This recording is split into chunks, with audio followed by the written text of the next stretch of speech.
Assalamualaikum warahmatullahi wabarakatuh. Baiklah, saya Aditya Rizky Pratama dengan NIM 19042095 dengan mata kuliah Statistika Sosial. Materi ini yaitu yang pertama, metode dan distribusi sampel, yang kedua, cara penarikan sampel, yang ketiga, analisis validitas data, yang keempat, analisis reliabilitas data. Metode sampel. Pengertian teknik pengambilan sampel menurut Margono adalah teknik sampling adalah cara untuk menentukan sampel yang jumlahnya sesuai dengan ukuran sampel yang akan dijadikan sumber data sebenarnya dengan memperhatikan sifat-sifat dan penyebaran populasi agar diperoleh sampel yang representatif.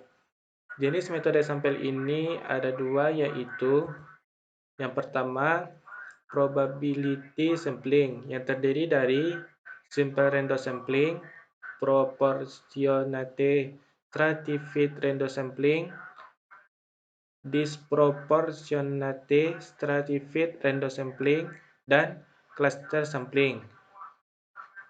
Yang kedua yaitu non-probability sampling yang terdiri dari sampling sistematis, sampling kota, sampling aksidental, sampling purposive, sampling geno, dan snowball sampling. Distribusi selanjutnya adalah distribusi sampel.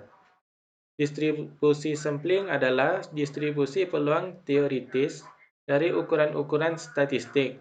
Misalnya adalah rata-rata, varian, dan proporsi. Termasuk juga distribusi beda dua rata-rata dan beda dua proporsi. Konsep distribusi sampling ini dijadikan sebagai dasar dari statistik inferensial, di mana dengan distribusi sampling dapat diketahui karakteristik populasi. Distribusi sampel ini terbagi dua, yaitu yang pertama distribusi T. Distribusi T adalah distribusi sampling yang membantu profesional data menentukan ukuran populasi atau varians populasi. Distribusi T menggunakan skor T untuk mengevaluasi data yang tidak sesuai untuk distribusi normal. Misalnya saat menganalisis sampel yang sangat kecil. Yang kedua, distribusi normal. Distribusi normal juga disebut kurva lonceng. Distribusi normal ialah distribusi dengan fitur seperti kurva berbentuk lonceng yang simetris dan mean atau rata-rata serta median atau nilai tengah merupakan angka yang sama dan diposisikan di tengah kurva. Cara penarikan sampel. Yang pertama, tetapkan luas populasi. Langkah pertama dalam upaya menentukan sampel penelitian adalah menentukan luas populasi atau jumlah anggota populasi. Besaran populasi dapat ditentukan atau dibatasi dengan judul penelitian. Di samping itu, dalam pengertian jumlah anggota populasi tersebut, pada langkah yang pertama ini, peneliti harus pula mampu menentukan sifat populasi penelitian, apakah populasi finite atau infinite. Semuanya ini akan mempermudah dan dipergunakan pada langkah-langkah selanjutnya dalam menentukan sampel penelitian ini. Yang kedua adalah kenali kualitas anggota populasi. Hal ini diperlukan agar peneliti mampu mengambil suatu kesimpulan apakah keadaan anggota populasi cenderung homogen atau seragam atau cenderung heterogen atau beragam. Di samping itu, dengan mengenali ciri-ciri anggota populasi ini, maka peneliti akan lebih mudah untuk menentukan langkah-langkah selanjutnya, baik dalam upaya menentukan besarnya sampel maupun dalam rangka memilih teknik pengambilan sampel penelitian. Yang ketiga, tetapkan besaran sampel. Selanjutnya adalah menentukan jumlah sampel yang akan dipergunakan untuk mewakili anggota populasi dalam penelitian. Kiranya belum terdapat standar baku sebagai patokan untuk menentukan jumlah sampel penelitian yang representatif anggota populasi. Oleh karena itu, uraian berikut merupakan faktor-faktor yang harus diperoleh perhatian para peneliti dalam menentukan besaran sampel penelitian. Yang pertama, tingkat homogenitas anggota populasi. Yang kedua, presisi. Yang ketiga, rancangan analisis data penelitian. Yang keempat, ketersediaan dana. Langkah terakhir di dalam menentukan sampel penelitian adalah tentukan teknik pengambilan sampel penelitian. Analisis validitas data. Aswar menyatakan bahwa validitas berasal dari bahasa yaitu validity, yang artinya sejauh mana ketepatan dan kecermatan suatu instrumen pengukur dalam melakukan fungsi ukurnya. Suatu tes dikatakan memiliki validitas yang tinggi apabila alat tersebut menjalankan fungsi ukur secara tepat atau memberikan hasil ukur yang sesuai dengan maksud dilakukannya pengukuran tersebut.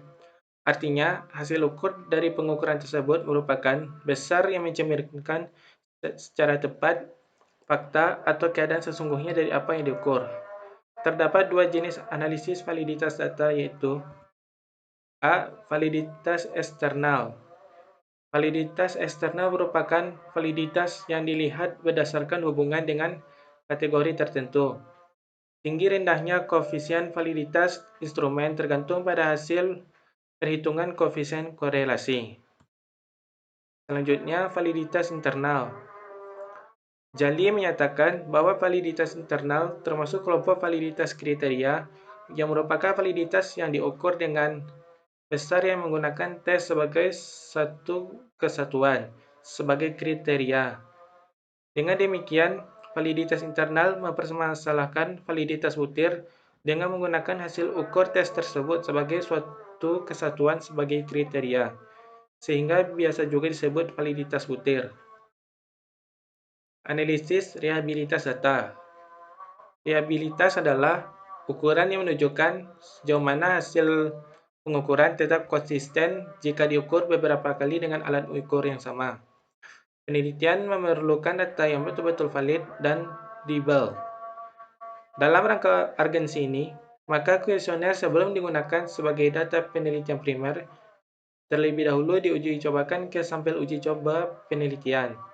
Uji coba ini dilakukan untuk memperoleh bukti sejauh mana kecepatan dan kecermatan alat ukur dalam melakukan fungsi ukurnya. Pertanyaan dikatakan reliable jika jawaban seseorang terhadap pertanyaan adalah konsisten atau stabil dari waktu ke waktu. Terdapat dua jenis reliabilitas data, yaitu yang A. Reliabilitas konsistensi gabungan item. Jali mengatakan bahwa reliabilitas konsistensi gabungan item berkaitan dengan kemantapan antara item-item satu tes. Dengan kata lain, bahwa terhadap bagian objek ukur yang sama, apakah hasil ukur item yang satu tidak kontradiksi dengan hasil ukur item yang lainnya. Yang B. Reliabilitas konsistensi tanggapan. Reliabilitas konsistensi tanggapan mempersoalkan apakah tanggapan responden atau objek terhadap tes tersebut sudah baik atau konsisten. Maksudnya adalah, jika kita melakukan suatu pengukuran terhadap suatu objek kemudian dilakukan pengukuran kembali terhadap objek yang sama, maka apakah hasil masih tetap sama dengan hasil yang diperoleh dari pengukuran sebelumnya? Ada tiga mekanisme untuk memeriksa atau menentukan reliabilitas tanggapan respon terhadap tes, yaitu yang A. Metode tes retest, B. Metode tes sejajar ekuivalen, dan metode tes tunggal atau single test atau single trial. Itu saja materi dari saya. Terima kasih. Assalamualaikum warahmatullahi wabarakatuh.